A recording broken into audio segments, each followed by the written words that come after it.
Temática sobre igreja. Semana passada nós começamos falando sobre o aspecto do acolhimento, Atos capítulo de número 2. Quero agradecer aqui a presença do Pedro, que cantou aqui com a gente. Deus continue te abençoando, meu irmão. Atos capítulo 2, a partir do verso 42 a 47. Nós começamos a falar semana passada sobre o aspecto do acolhimento. Nós quebramos a mensagem em duas mensagens. Na semana passada nós focamos no aspecto da comunhão como aspecto importante da nossa igreja. Do acolhimento nós temos comunhão, nós temos relacionamentos discipuladores, relacionamentos intencionais, para promover encorajamento, para promover a intercessão, fortalecimento da fé. E hoje nós vamos falar um outro aspecto da igreja acolhedora, que é o aspecto da generosidade. Que a gente percebe isso na igreja de Atos, capítulo de número 2, verso 42 a 47. A generosidade é uma faceta do acolhimento que nós podemos promover na vida dos irmãos, na vida da igreja. Atos capítulo 2, verso 42, a seguir diz: eles se dedicavam ao ensino dos apóstolos e à comunhão, ao partir do pão e às orações. Todos estavam cheios de temor, e muitas maravilhas e sinais eram feitos pelos apóstolos. Os que criam mantinham-se unidos e tinham tudo em comum. Versículo 45. Vendendo suas propriedades e bens, distribuíam a cada um conforme a sua necessidade. Todos os dias, continuavam a reunir-se no pátio do templo. Partiam pão em suas casas e juntos participavam das refeições com alegria e sinceridade de coração, louvando a Deus e tendo a simpatia de todo o povo. E o Senhor lhes acrescentava diariamente os que iam sendo salvos. Bem, podem se assentar. O título dessa série é Ser Igreja, o DNA da graça, o DNA da Batista da Graça. O DNA da nossa igreja é Igreja Batista da Graça, comunicando a vida em Jesus de maneira simples, acolhedora e transformadora.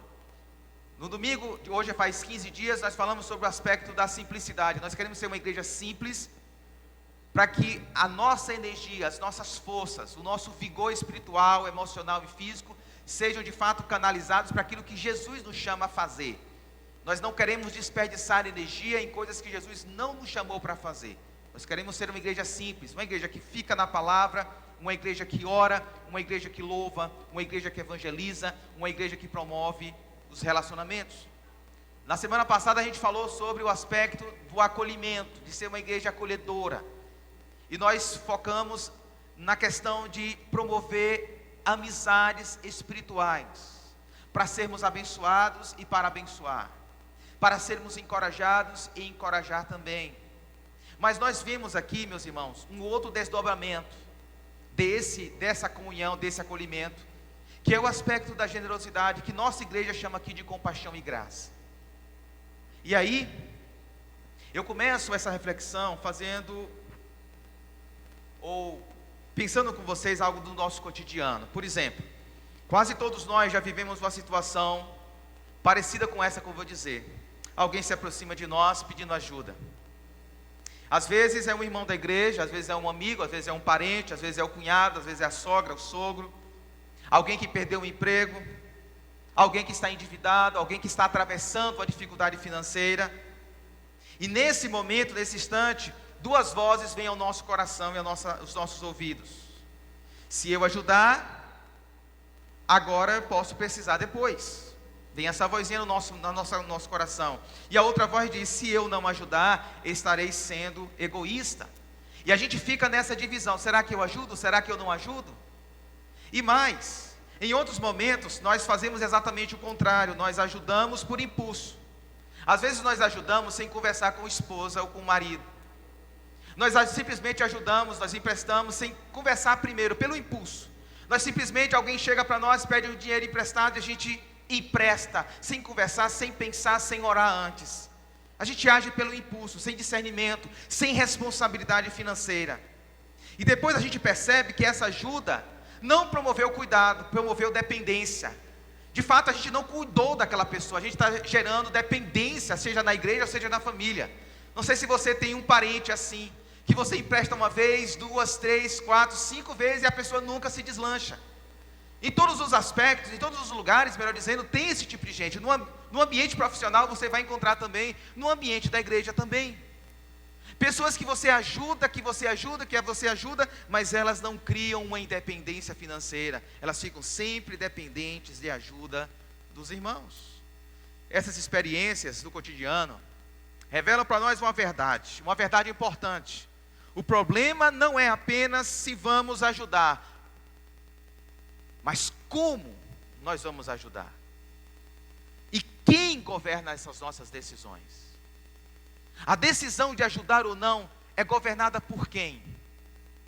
Como nós vamos ajudar essas pessoas que estão atravessando alguma necessidade no nosso contexto da igreja, especificamente falando hoje?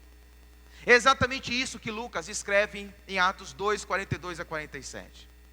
Ele nos apresenta a igreja formada por pessoas reais, com problemas comuns, como eu e você temos. Todos nós passamos por percalços na vida, por percalços, dificuldades financeiras. Aqueles irmãos também atravessavam dificuldades financeiras. Aqueles irmãos tinham recursos limitados.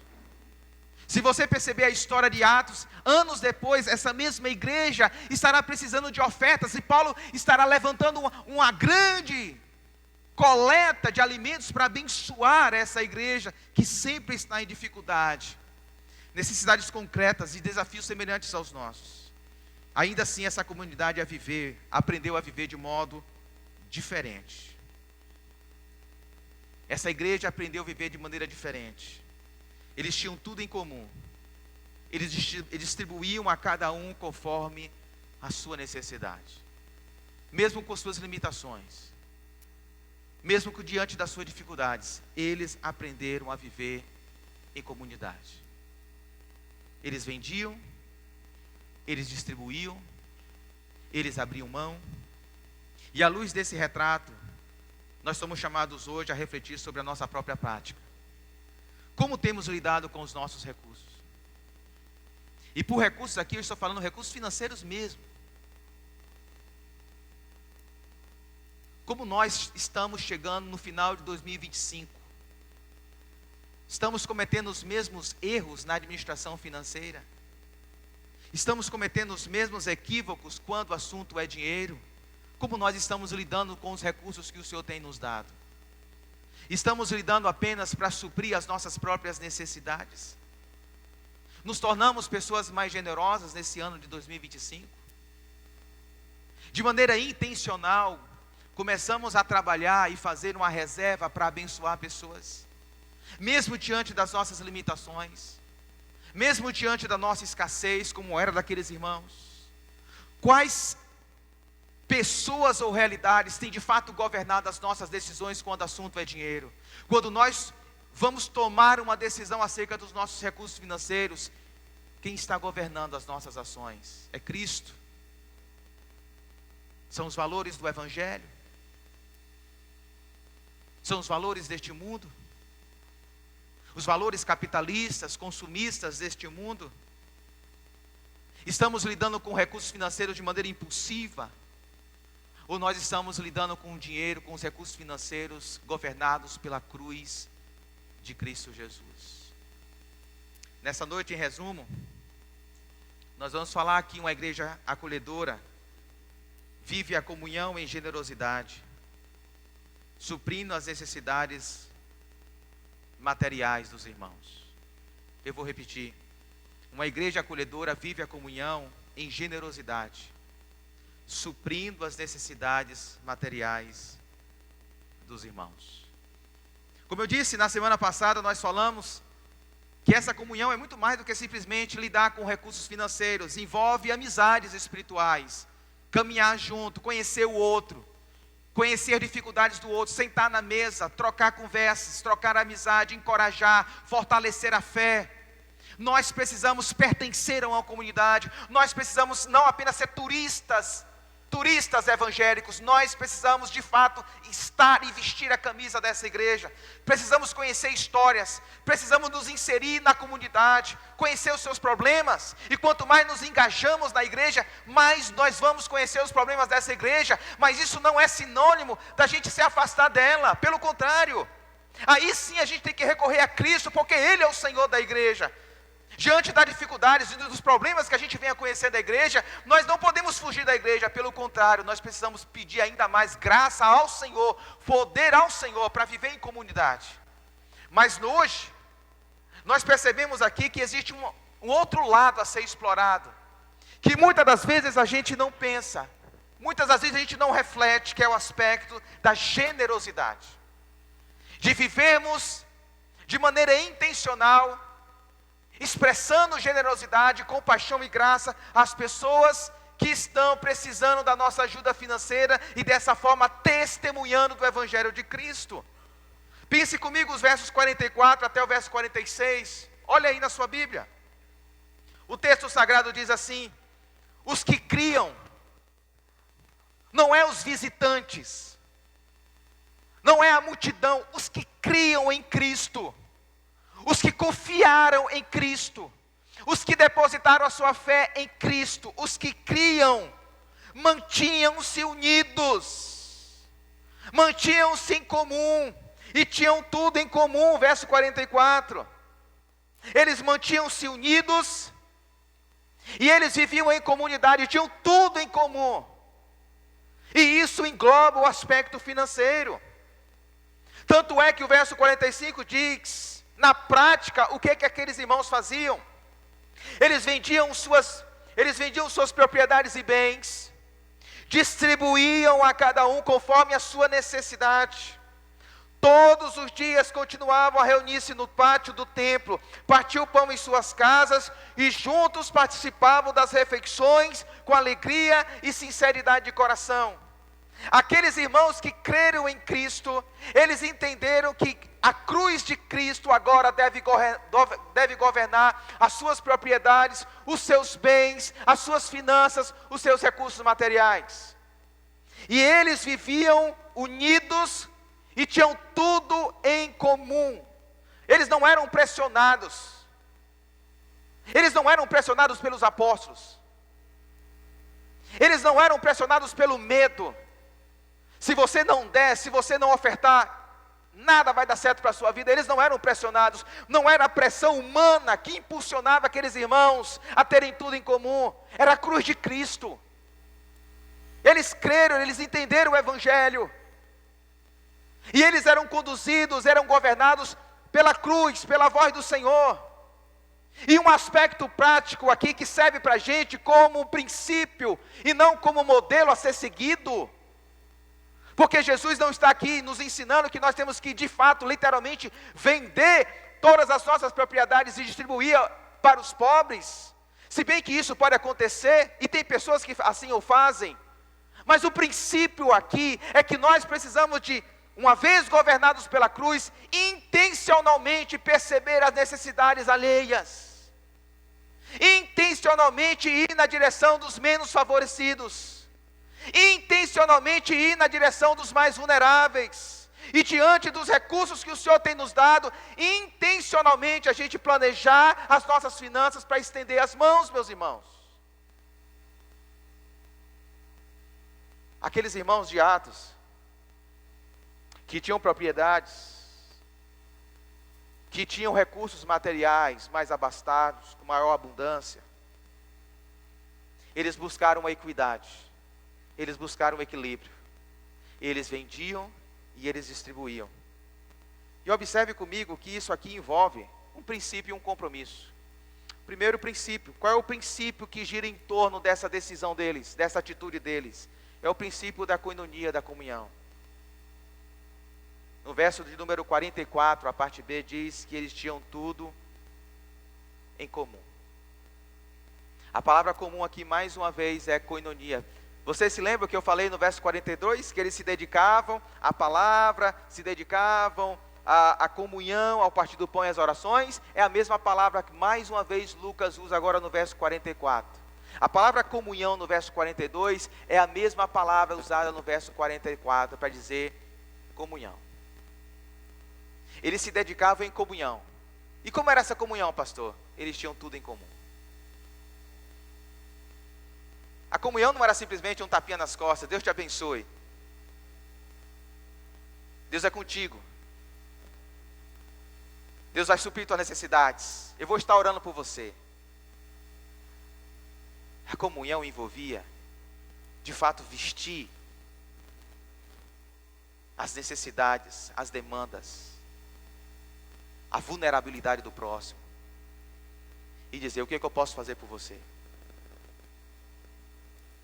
O pouco que eu tenho pode ser seu também. O pouco que eu tenho, eu posso usar para amenizar o teu sofrimento. A mesma comunhão que eles se dedicavam no verso 42 é expressa no verso 44 como esse princípio. Esse princípio que nos une apesar das nossas diferenças. Porque viver em comunidade é viver com o diferente. E mesmo diante das nossas diversidades, das nossas diferenças, nós permanecemos em comum, compartilhando, vivenciando a realidade, a experiência e a vida do outro. Isso marca aquela igreja, e aquela igreja vai crescendo na graça do povo e na graça do Senhor também. Porque aqueles irmãos eram tomados por grande generosidade, uma generosidade não de boca, mas uma generosidade encarnada na convivência, na comunhão. E qual era o compromisso então, que esse princípio da comunhão levava aqueles irmãos a viverem? O compromisso da generosidade intencional. Veja comigo o verso 45, que eles, dois verbos aqui, demonstram a atitude daqueles irmãos. Eles vendem e eles distribuem. Eles vendem e eles repartem. Eles são generosos. Eles são pessoas que compartilham com os outros as suas posses. São pessoas que entendem que tudo que Deus nos dá não deve ser lidado com um fim em si mesmo para nós. Quando Deus chama Abraão lá em Gênesis 12 e fala: Abraão, eu vou fazer de você uma bênção, mas a partir de você, Abraão, eu vou abençoar todas as nações da terra. A bênção de Deus nunca foi dada para nós, para ficar em nós, meus irmãos. Deus nunca nos dá nada para nós como um fim em nós mesmos. Ele sempre abre portas para nós, Ele sempre abre oportunidades para nós, Ele sempre aumenta a nossa sementeira para chegar no outro.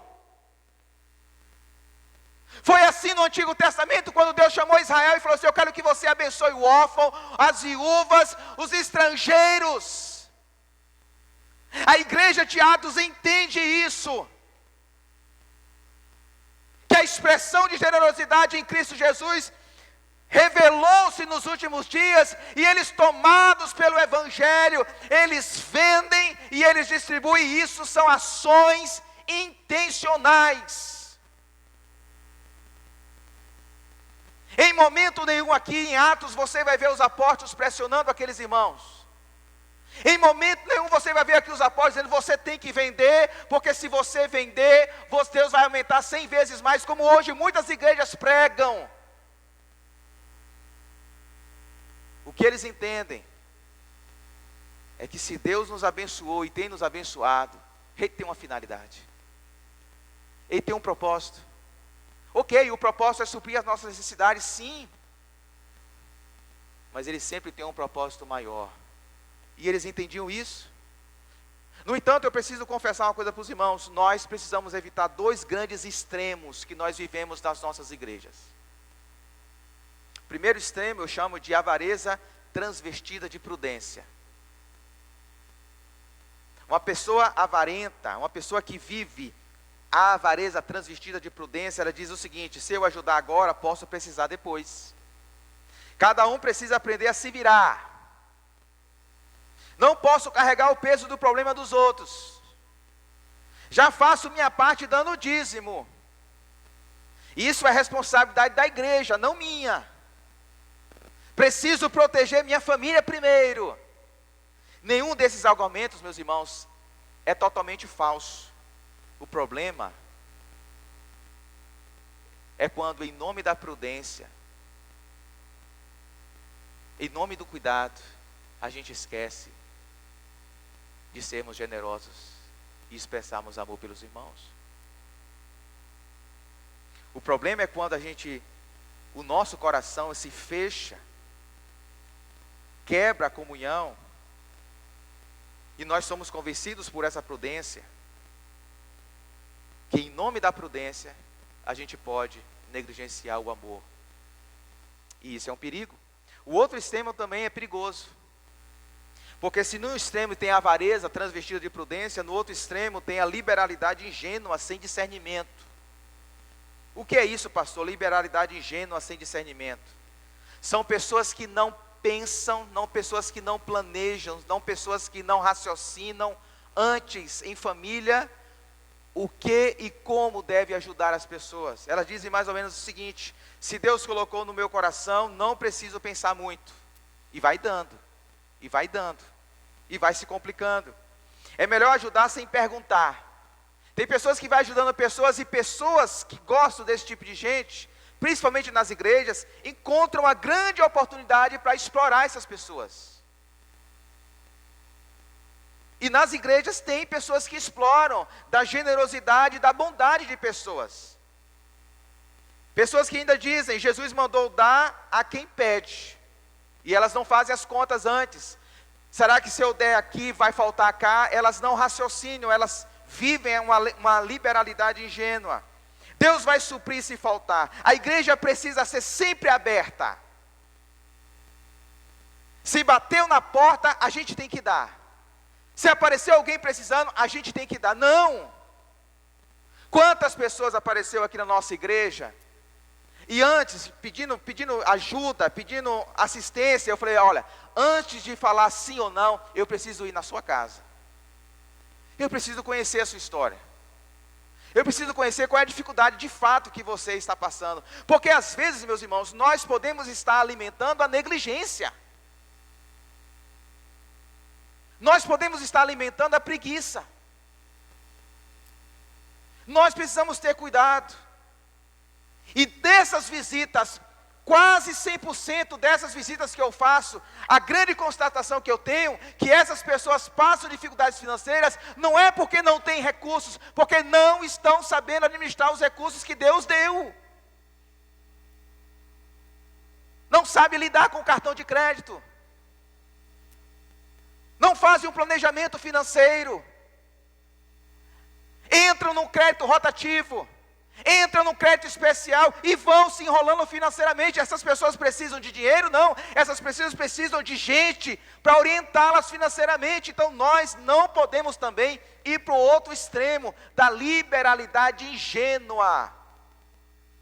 Porque o que tem nas nossas igrejas, graças a Deus aqui não tem, mas o que a gente ouve em outras igrejas é de pessoas que veem a igreja com oportunidade para explorar. Nós precisamos de uma via média. Nós precisamos de um equilíbrio. Nós precisamos encontrar um ponto de equilíbrio, meus irmãos, para poder viver essa generosidade, sem nem ser avarento, mas também não ser ingênuo. Nós precisamos da sabedoria de Deus para viver o que está escrito em Hebreus capítulo 13, verso 16. Que o autor de Hebreus diz assim: não se esqueçam de fazer o bem e de repartir com os outros o que vocês têm, pois de tais sacrifícios Deus se agrada. E de fato, para viver isso aqui é um sacrifício, mas é um sacrifício que Deus se agrada. O autor de Hebreus é enfático: não se esqueçam de fazer o bem e de repartir com os outros os que vocês têm, o que Deus deu a vocês. Pois esses sacrifícios Deus se agrada demais. Pessoas que abrem mão às vezes de objetos pessoais para abençoar o outro. Pessoas que abrem mão da pizza no final de semana para abençoar o outro. Pessoas que abrem mão de um objeto, de um valor maior, para abençoar o outro. Desses sacrifícios Deus se agrada. O equilíbrio, meus irmãos, eu penso, olhando aqui para Atos capítulo 2, o equilíbrio está na comunhão vivida, uma comunhão generosa, que eu chamo de comunhão acolhedora. Aqui está o equilíbrio. Uma comunhão que gera proximidade suficiente para a gente conhecer as reais necessidades, que promove responsabilidade mútua, que impede tanto o fechamento egoísta, quanto a doação imprudente. A generosidade cristã não nasce da emoção, nem do medo, mas da comunhão com Cristo e com o corpo de Cristo Jesus. Precisamos olhar a vida como Cristo olhou. Precisamos ter Cristo como a nossa referência. Precisamos encontrar o equilíbrio que Cristo encontrou e nos ensinou. Porque Cristo, o mesmo Cristo que diz em Mateus 7,6, não deem aos cães o que é santo, e nem lance pérolas aos porcos, é o mesmo Cristo que diz, deem, e lhe será dado. Ou seja, Cristo está tanto nos ensinando a não sermos ingênuos, dando pérolas a porcos, mas também Cristo não está nos ensinando a sermos avarentos. Ele está dizendo, deem, e vos será dado. O mesmo Cristo que em Lucas capítulo 14, verso 28 e 30, diz que a gente tem que sentar, fazer as contas, fazer os cálculos, sermos prudentes, para não nos pegarmos desapercebidos.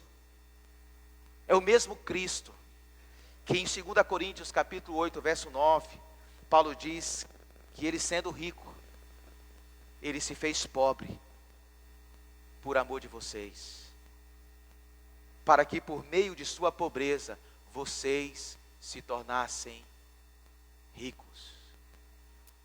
Cristo nos ensina essa via média. Cristo nos ensina, meus irmãos, que em primeiro lugar a gente precisa abrir mão sem perder o discernimento. A gente precisa ser inteligente na hora de lidar com o dinheiro. A gente precisa ser racional, mas a gente precisa ser generoso e amoroso. O mesmo Cristo nos ensina a cuidar sem perder a responsabilidade. Temos que cuidar das pessoas, mas nós temos que ser responsáveis. Nós não podemos financiar a negligência no nosso contexto. Em terceiro lugar, Cristo nos ensina a repartir sem destruir a dignidade do outro. O que muitas das vezes o outro precisa é de uma orientação, é de uma oportunidade para caminhar com as próprias pernas. A coinonia nos livra tanto do coração fechado, da avareza, quanto da mão aberta sem sabedoria. Ela nos ensina a compartilhar com amor, discernimento e responsabilidade a semelhança de Cristo Jesus. E a pergunta que eu faço nessa noite, meus irmãos, a questão não é se vamos ser generosos ou não. A grande questão é, como é que nós vamos ser generosos?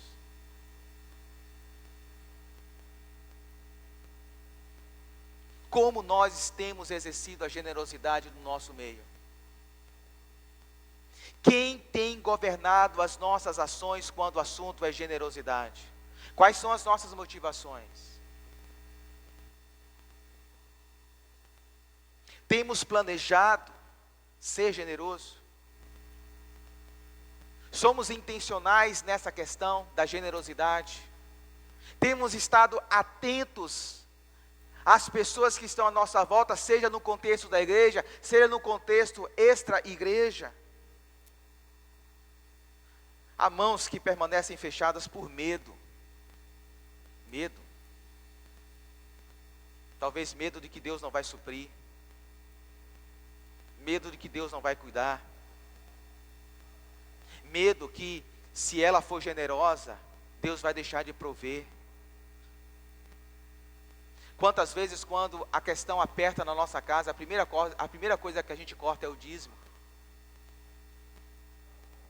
Quantas vezes, quando a situação complica na nossa casa, a primeira coisa que a gente sacrifica é a oferta na igreja. Por que nós somos assim? A mão sempre abertas, mas sem direção. Tem pessoas que vão dando, vão doando, mas sem discernimento.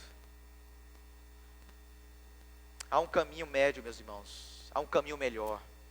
Mãos abertas, governadas pela cruz. Quando Cristo governa nossos relacionamentos, Ele nos livra desses dois extremos. Do coração endurecido pela avareza e da generosidade impulsiva que não edifica. A cruz nos chama, meus irmãos, a um tipo de entrega que o nosso mundo não está acostumado.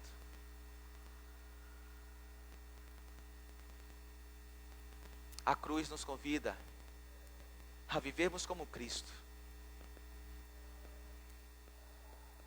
Cristo que é rico, mas Ele se fez pobre. A ponto dele mesmo dizer, eu não tenho aonde reclinar a minha cabeça. Cristo que abriu mão das riquezas da sua glória,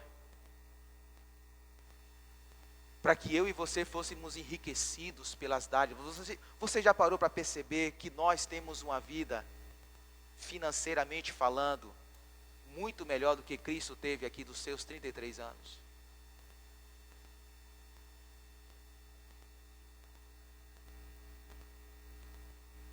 O nosso closet tem muito mais sapatos do que Cristo já usou ao longo da toda a sua vida.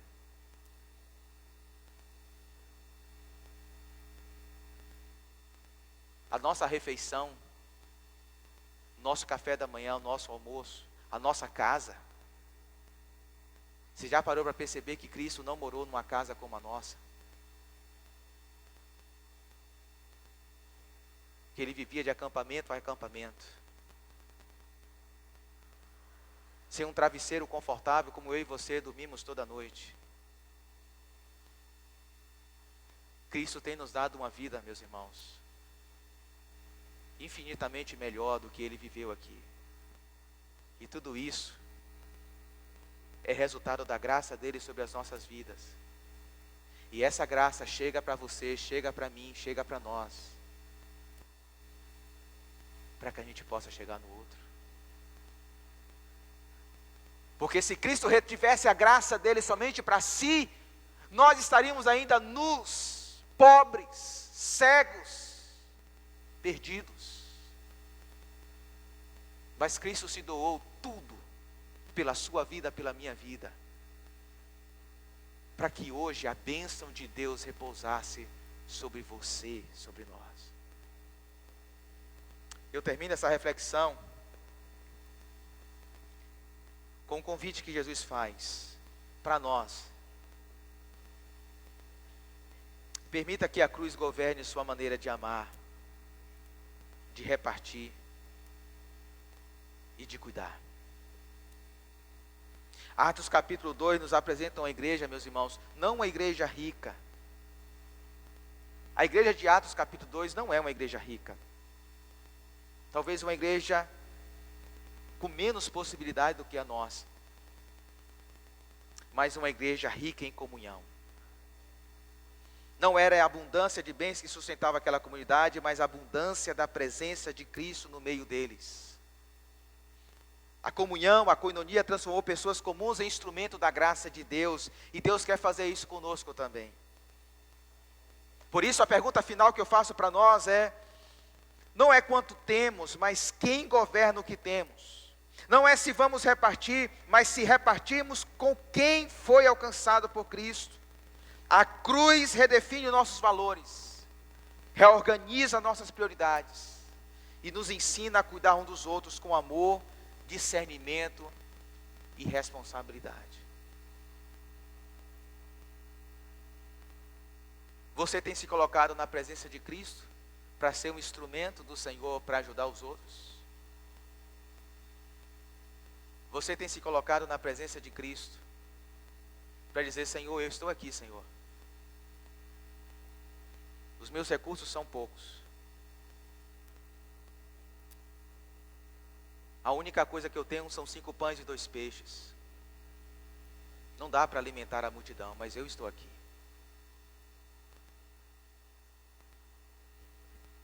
Talvez para que isso aconteça, meus irmãos, a gente tenha que reorganizar a nossa vida, pensando agora no ano que está chegando. Talvez a gente tenha que cortar coisas supérfluas que a gente acha tão importante. E a gente diz, não sobra, nunca sobra do meu salário, nunca sobra do meu salário. Eu tenho certeza que Deus, o Deus de toda graça, Ele não vai deixar faltar quando nós, de fato, intencionalmente, expressarmos a nossa generosidade, mesmo com poucos, mesmo seja um conselho. Talvez você pode ajudar com um conselho, com orientação, a pessoa que está precisando. A cruz deve governar as nossas ações. Não o capitalismo, esse capitalismo selvagem que nós vivemos, do acúmulo, de só acumularmos, de só termos, de só comprarmos, de só consumirmos. Mas levantarmos os nossos olhos e percebermos as necessidades das outras pessoas. Aqueles irmãos vendiam, distribuíam e repartiam, porque eles conseguiam olhar para o outro. E eles perceberam, o outro está precisando, então eu vou vender e eu vou distribuir. Vamos orar?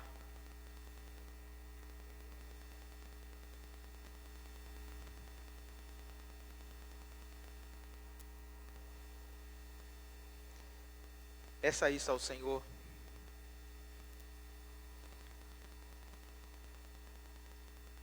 Vamos pedir ao Senhor sabedoria, discernimento. Talvez você seja uma pessoa extremamente generosa. Peça ao Senhor para aumentar mais a tua sementeira, porque quanto mais você é generoso, mais Deus te dá para que você continue sendo generoso. Talvez você seja uma pessoa que está atravessando uma dificuldade financeira. O Jeová Jireh está aqui nessa noite. Ele é o Deus que provê, Ele é o Deus que nos dá recursos. Meu Deus e meu Pai que está nos céus,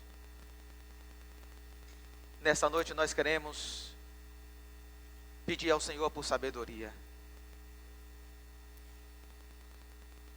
A primeira oração que Salomão fez quando assumiu o lugar de seu pai Davi no trono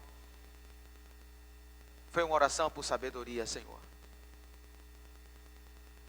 O que nós precisamos, Senhor, mais do que qualquer outra coisa, é de sabedoria. Sabedoria para vivermos a nossa vida na perspectiva não do mundo, não dessa cultura depravada, corrompida pelo pecado, mas na perspectiva do Cristo, do Evangelho da cruz. É remar contra a maré, é viver no contrafluxo, Senhor, dessa geração tão individualizada, tão egocentrada, tão ensimesmada. Deus, em nome de Jesus, abre os nossos olhos, abre os nossos bolsos, converte os nossos bolsos, Senhor. Abre o nosso coração para o próximo. Mas faz isso, Senhor, com muita sabedoria, muito discernimento e responsabilidade, para que a gente também não seja, meu Deus, ingênuo. Sermos alvo de exploradores. Nós precisamos que o Senhor nos dê um coração equilibrado, não tomado pela avareza, mas não tomado pela ingenuidade, Senhor, pela tolice, pela irresponsabilidade. Não permita que a gente venha lançar pérolas aos porcos, mas não permita que o nosso coração se feche, Senhor Deus. Abre o nosso entendimento. Nos ajude a confiar no Senhor, porque às vezes, Senhor, vem uma voz no nosso peito, vem a voz no nosso coração dizendo: se você der, se você doar, vai faltar. E aí a nossa fé, Senhor, é provada nesses momentos.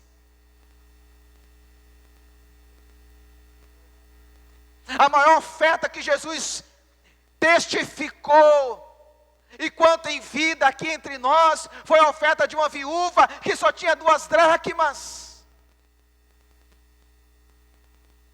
E Jesus elogiou aquela viúva porque ela deu tudo o que ela tinha. Ou seja, a oferta daquela mulher exigiu muito sacrifício dela. E desse sacrifício o Senhor se agrada. Nos ajuda também, Senhor. Talvez tenha coisas na nossa caminhada, nas nossas finanças, que nós precisamos sacrificar em favor do outro, abrir mão em favor do próximo, para sermos mais generosos. Talvez, meu Deus, nós precisamos cortar algumas demandas, alguns gastos, para sermos mais generosos, para sermos fiéis ao Senhor. Nos ajude a ser fiéis ao Senhor, Pai.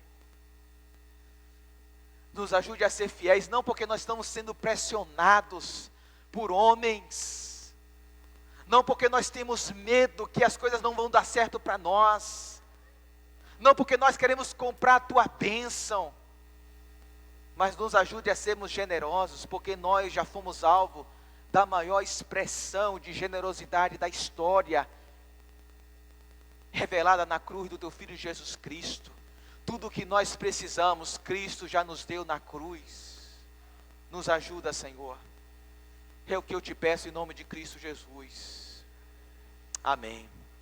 Que o amor de Deus, que a graça e a paz de nosso Senhor e Salvador Jesus Cristo, e as consolações do Espírito Santo de Deus, seja com todos nós, desde agora e para todos sempre. Amém. Amém, meus irmãos. Até quarta-feira, se Deus quiser. 10 horas da noite, viu? Quarta-feira, 10 horas da noite.